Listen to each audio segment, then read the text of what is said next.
নতুন রাস্তা। রামলালার প্রাণ প্রতিষ্ঠার সময় শুনশান রাম জন্মভূমি মার্গ। নিউজ 18 বাংলায় এক্সক্লুসিভ। पल पल में युग युग में हर क्षण में राम, हर तन में हर मन में कण कण में राम।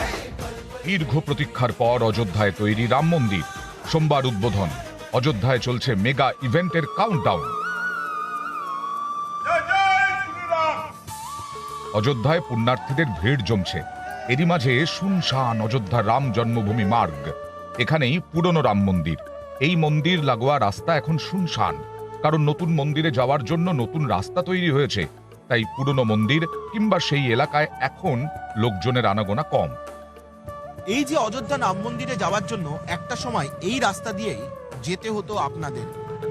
এই রাস্তার সঙ্গে অনেক স্মৃতি জড়িয়ে রয়েছে, অনেক ইতিহাস জড়িয়ে রয়েছে, অনেক কাহিনীও জড়িয়ে রয়েছে। কিন্তু সেই রাস্তা, সেই ইতিহাস আজ কোথায় গেল?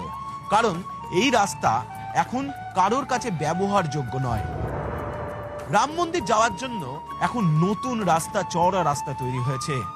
আর ইতিহাসের সঙ্গে সঙ্গে এই রাস্তার ঐতিহ্যও কি তাহলে হারিয়ে যাচ্ছে?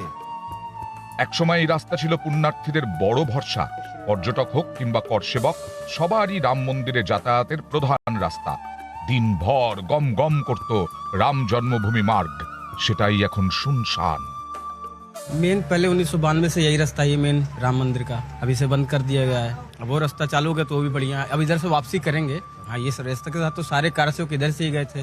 इधर में अभी भीड़ हो जाएगी तो दशरथ महल तक लाइन जाएगा। उधर में तो सीधा 4 लाइन लगा दे, 5 लाइन लगा दे, कोई दिक्कत नहीं है। অযোধ্যায় নতুন মন্দির, শহর জুড়ে পুণ্যার্থী, পর্যটক। অনেকেই বলছেন অযোধ্যার অর্থনীতি বদলে দেবে রাম মন্দির, কিন্তু রাম জন্মভূমি মার্গে অন্য ছবি। এখানের পুরনো মন্দির চত্বর ফাঁকা, দোকানে ক্রেতার দেখা নেই।